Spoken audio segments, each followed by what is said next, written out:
Hello, welcome to Bhoomi's home kitchen. असं वाटत असेल ना की मी भाजी बनवते आहे, कांदा सुकं खोबरं भाजायला ठेवलं आहे. तर नाही, आज भाजी नाही, तर आज काहीतरी वेगळं बनवते आहे. वेगळं म्हणजे त्याचा उद्या आंतरराष्ट्रीय दिवस आहे. आता आंतरराष्ट्रीय दिवस कशाचा आहे काही लोकांना माहितीच असेल नक्की. त्यांनी प्लीज कमेंट करून सांगा की उद्या कसला आंतरराष्ट्रीय दिवस आहे. तर आज मी बनवते आहे जे फेमस आहे नागपूरमध्ये, जे नाश्त्यासाठी लोक सकाळी उठून जातात खायला, तर तेच बनवते आहे. त्याचा उद्या आंतरराष्ट्रीय दिवस आहे पोहा.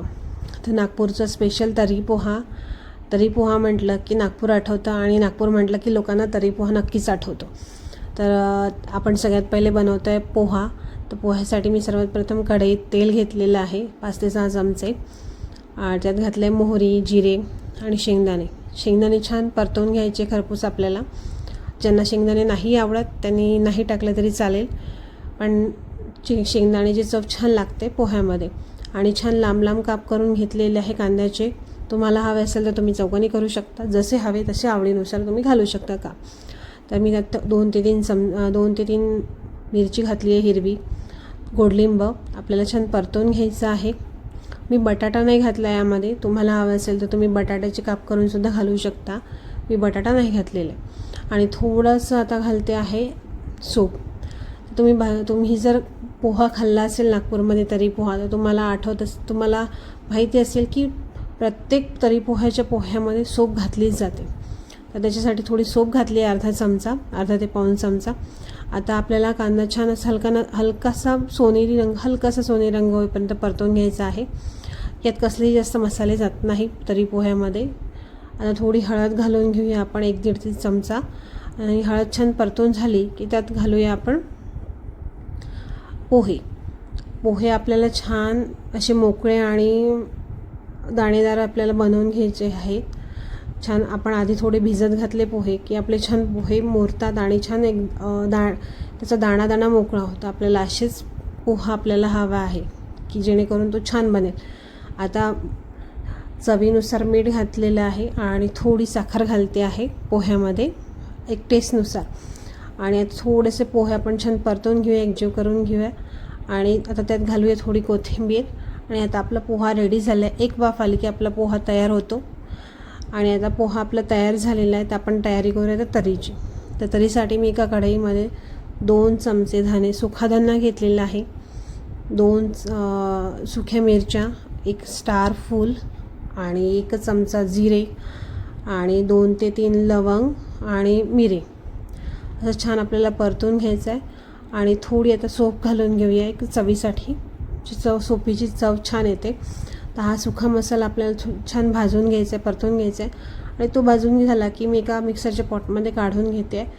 आणि आता थोड्या सुख्या धने टाकलेच आहेत आपण, पण थोडीशी मला कोथिंबिरीचे हिरव्या दंड्या पण टाकायचे, त्याची छान चव येते. एक अर्धा टमाटा घातलेला आहे.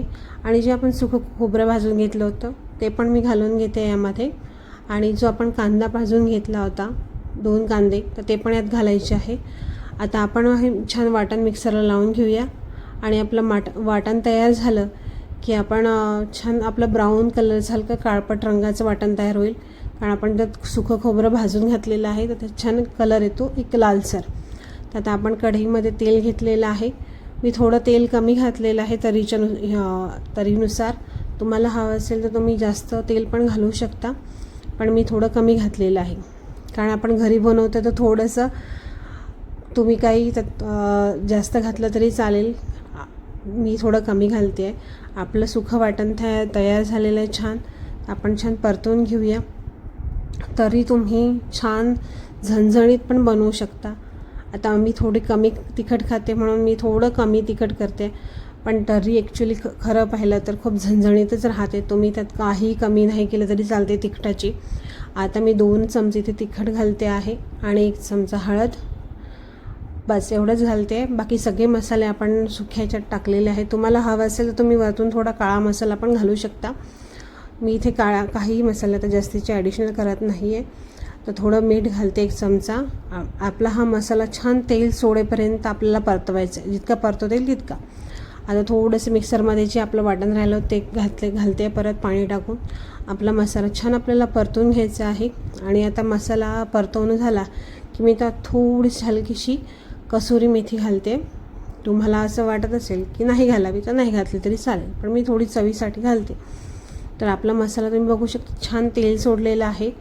आणि ह्या मसाल्यामध्ये एकच करायचं आपल्याला की यात गरम पाणी सोडायचं आहे. मसाला कोणताही असो आपल्याला थंड पाणी नाही सोडायचं. थंड पाण्यामुळे आपली चव जाते. आणि जो मी अर्धा टमाटा बाजूला ठेवला होता तो मी आता यात घालते आहे. ज्यांनी तर्री पोहा खाल्ला असेल नागपूरला त्यांना त्यांना माहितीच असेल की प्रत्येक प्लेटमध्ये एक टोमॅटो अर्धा दिलेलाच असतो.